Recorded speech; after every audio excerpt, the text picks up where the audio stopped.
Il ne savait que faire. Il était faible, et la vieille était acariâtre, et ses filles paresseuses et mauvaise tête. Ainsi donc, le vieux se mit à songer, tandis qu'il se demandait quel parti il pourrait trouver pour sa fille. La vieille résolut d'en profiter pour se débarrasser d'elle. Un jour, elle dit au vieux: « Ah, il faut marier Martre. » « Bien, bien, » dit le vieux en montant péniblement se coucher. « Demain, tu te lèveras et, un peu plus tôt que d'habitude, tu iras atteler la jument au traîneau. Tu emmèneras Martre. Quant à toi, Martre, demain, tu as une visite. N'oublie pas de mettre dans une boîte tout ce que tu possèdes et de te changer pour être propre pour une fois. » La bonne Marthe fut heureuse à l'idée que le lendemain, elle allait en visite, et elle dormit bien. Au matin, elle se leva de bonne heure, se lava, se prépara toutes ses affaires, elle s'habilla de son mieux, et il faut reconnaître que c'était une très jolie fille. Or, on était en plein hiver, dehors régnait le gel craquant. Au matin, à la pointe du jour, le vieux attela la jument et approcha le traîneau du perron. « C'est fait, tout est prêt, » dit-il en rentrant. « Mettez-vous à table et mangez un morceau, » dit la vieille. Le vieux s'installa et fit asseoir sa fille auprès de lui. Il prit la miche du pain, coupa une tranche pour lui, une autre pour elle. Et pendant ce temps, la vieille servait un restant de soupe aux choux. Elle dit: « Allons ma chère, mange, et vite, pars. Je t'ai assez vu comme cela. Toi le vieux, tu vas conduire la Marthe à son fiancé. Mais prends garde de suivre le grand chemin et de retourner à droite vers le bois de pin. »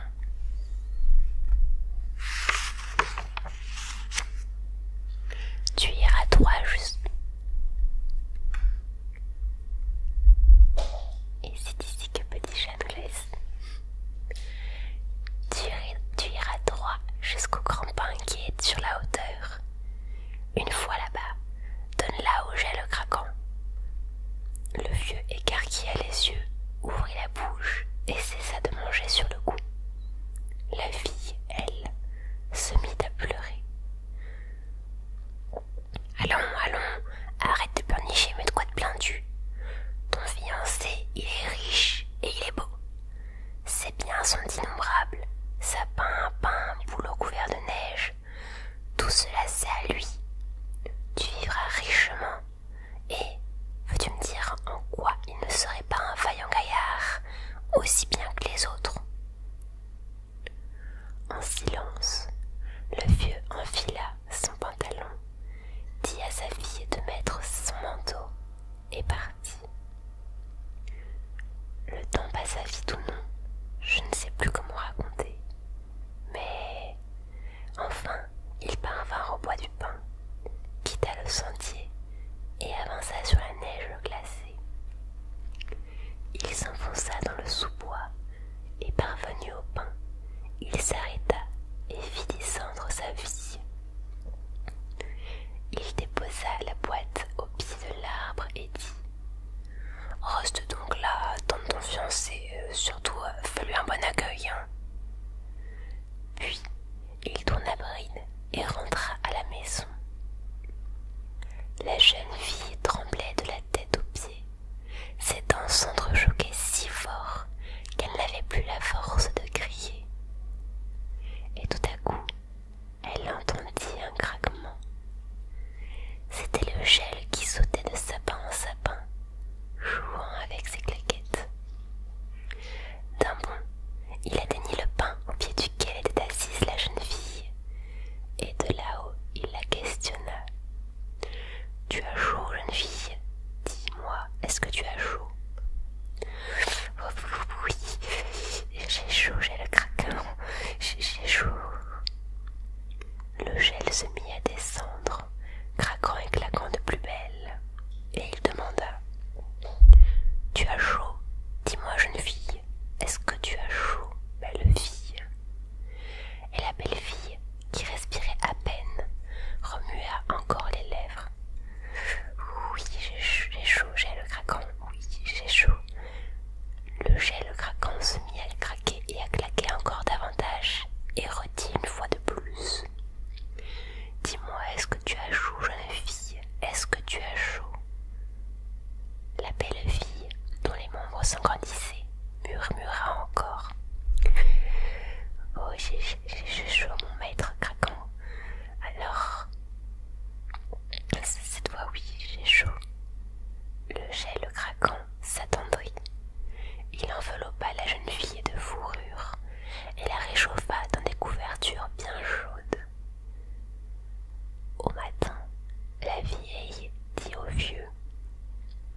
fourrure somptueuse, d'un voile magnifique, avec, auprès d'elle, un coffre rempli de riches cadeaux. Sans un mot, il chargea le tout sur le traîneau, monta dedans avec sa fille et prit le chemin du retour. En rentrant au logis, la jeune fille alla se jeter aux pieds de sa marâtre. Celle-ci fut stupéfaite de la voir revenir vivante, couverte d'un magnifique manteau et en ramenant un coffre rempli de plein de cadeaux.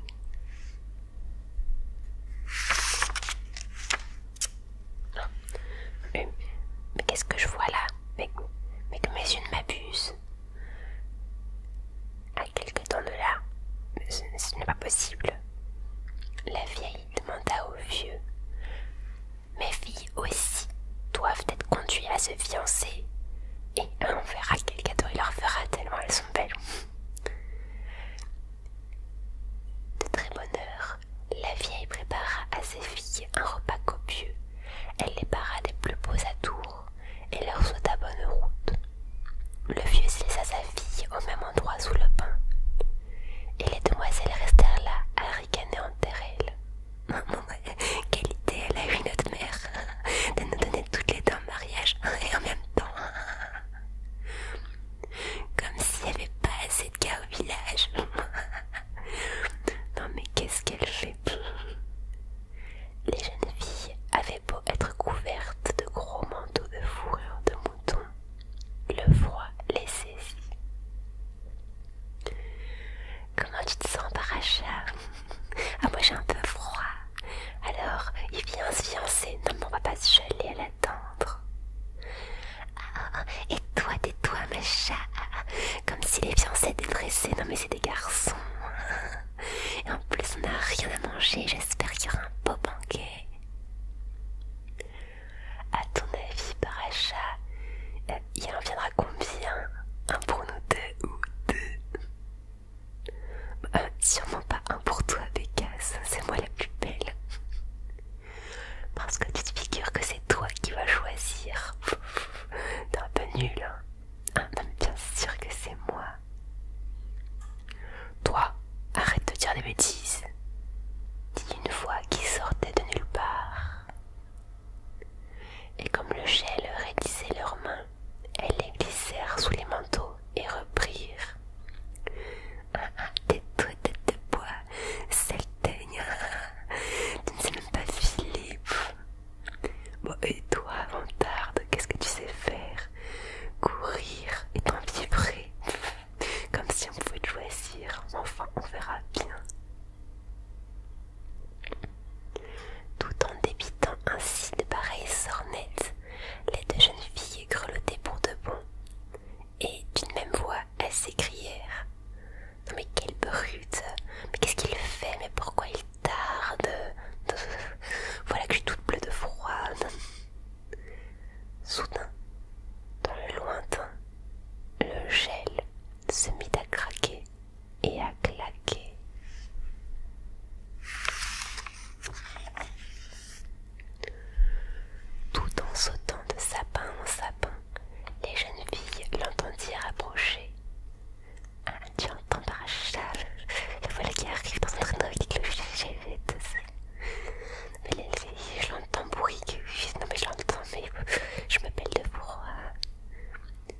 Apercevant le vieux qui revenait, la vieille courut à son encontre en criant: « Mais où sont les petites ?» Dans le traîneau. La vieille écarta le manteau de fourrure, poussa la fourrure et observa les corps. Alors, tel un orage, elle se déchaîna contre le vieux. « Qu'as-tu fait, bandit? Tu as tué mes petites filles chéries. Oh, mes jolies graines, mes beaux fourris rouges. Attends que je t'attrape la fourche pour te frapper et le tisonnier pour te massacrer. » « Arrête donc, vieille folle. C'est toi qui les as laissées tenter par la richesse. Quant à tes filles, elles l'ont payé bien cher, leur mauvaise foi et leur sale caractère. Moi, je n'y suis pour rien dans tout cela. C'est toi qui l'as voulu. » La vieille cria, tempêta, puis elle dut se réconcilier avec sa belle-fille, et elle finit par se mettre à vivre en paix avec elle. Elle finit par oublier tout le passé et à présenter ses excuses. Un beau jour, le voisin fit sa demande en mariage, et on fit une belle noce de martre qui vécut heureuse. Le vieux enseigna à ses petits-enfants à craindre le gel et à ne jamais s'entêter. Et c'est ainsi que se termine cette histoire. J'espère qu'elle t'aura plu. La deuxième histoire que je vais te raconter ce soir s'intitule Le joueur de flûte d'Hamelin et elle est des frères Grimm.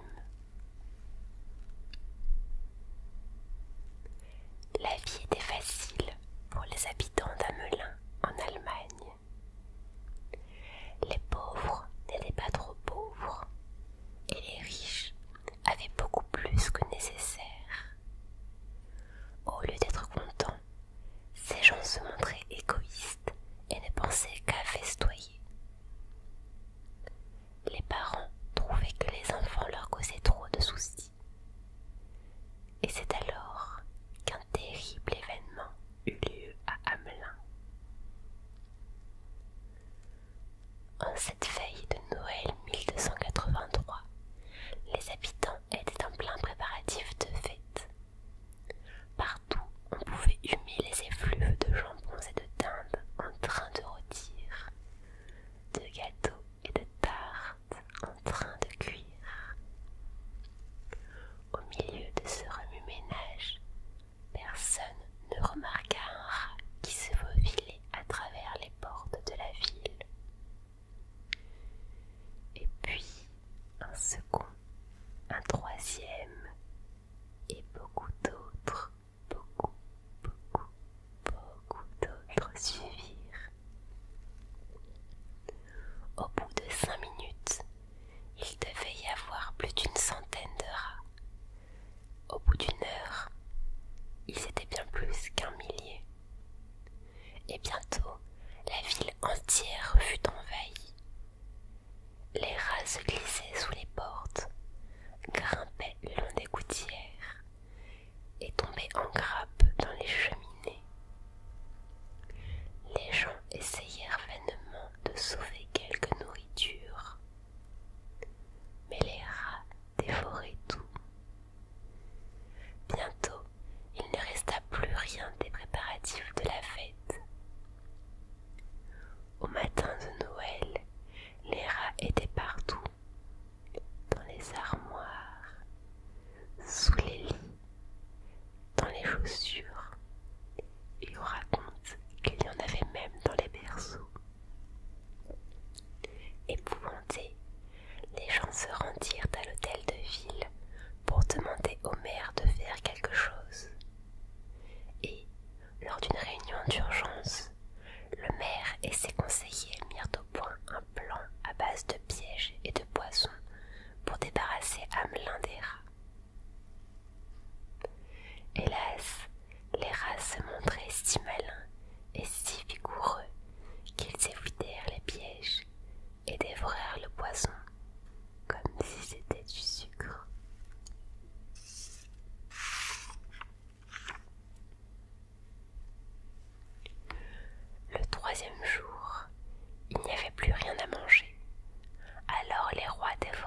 les oreillers, les livres, les chaises et les tables. Il poursuivait même les chiens et les chats. Il mordait les gens dans leur lit et plus personne ne pouvait dormir. Celui qui voulait juste s'habiller découvrait des rats nichés dans ses chaussures. Désespéré, le maire décida finalement d'offrir 1000 pièces d'or à la personne qui pourrait débarrasser la ville de ce fléau. Le 4e jour, un étranger arriva à Hamelin et demanda à voir le maire. « J'ai entendu dire que vous offriez 1000 pièces d'or à celui qui délivrait la ville des rats. » Le maire demanda.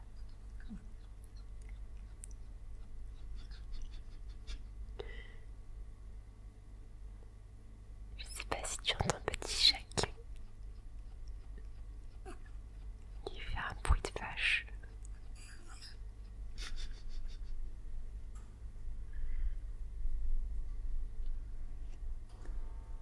Il adore mordre sa langue en ce moment, ça me fait beaucoup rire.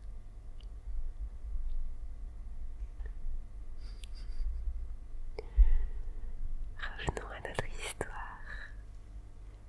Le 4e jour donc, un inconnu arriva au village de Hamelin et demanda au maire. « J'ai entendu dire que vous offriez 1000 pièces d'or à celui qui délivrait la ville de ces rats. » Et le maire demanda. « Ah, c'est vrai, mais qui êtes-vous, dites-moi. » « On m'appelle le joueur de flûte et je sais comment vous aider. » « Oh, très bien. Acquiesça le maire. « Si vous pouvez nous débarrasser des rats, vous toucherez la récompense. » L'étranger quitta l'hôtel de ville et se dirigea vers la place du marché. Il commença à jouer une étrange mélodie sur une petite flûte en bois. Dès les premières notes, les rats cessèrent de manger pour écouter la chanson du joueur de flûte. Puis, d'un même mouvement, ils s'élancèrent hors des boutiques pour venir se rassembler autour de lui. Bientôt, la place du marché fut envahie de centaines et de milliers de rats. Jouant toujours, l'étranger se mit à marcher à travers la ville. Les rats le suivirent et franchirent derrière lui les portes d'Hamelin. Lorsqu'il atteignit les berges de la rivière, le joueur de flûte s'immobilisa et cessa de jouer de son instrument. Puis, il reprit. Poursuivant leur galop, les rats se précipitèrent dans la rivière. Quand l'homme arrêta à nouveau de jouer, tous les rats de Hamelin, sans exception, avaient été engloutis. Les gens se mirent à chanter et à danser de joie. Les cloches de la ville carillonnèrent à toute volée. Mais tout le monde avait oublié le joueur de flûte. Et lorsqu'il réapparut aux portes de la ville, le sourire du maire s'effaça. « J'ai tenu ma promesse, » dit l'étranger. « Veuillez me donner 1000 pièces d'or, s'il vous plaît. » « Ah, oui, répondit le maire. « Voilà 50 pièces d'or, tenez, les voici. » « Ah non, nous étions d'accord pour 1000 pièces d'or, pas 50. » redit le joueur de flûte. « Ne manquez pas à votre promesse, » dit-il en partant. Vous croyez qu'on va vous donner 1000 pièces d'or pour avoir joué un petit air de flûte? Non, j'ai jamais entendu ça. Cela ne vous a pas demandé de travail. Et je vous offre 50 pièces d'or, c'est à prendre ou à laisser. Le joueur de flûte fixa froidement le maire. Vous allez regretter ceci, dit-il, et il quitta sans prendre la récompense. reprit à Hamelin comme avant. La ruse du maire avait fait économiser 1000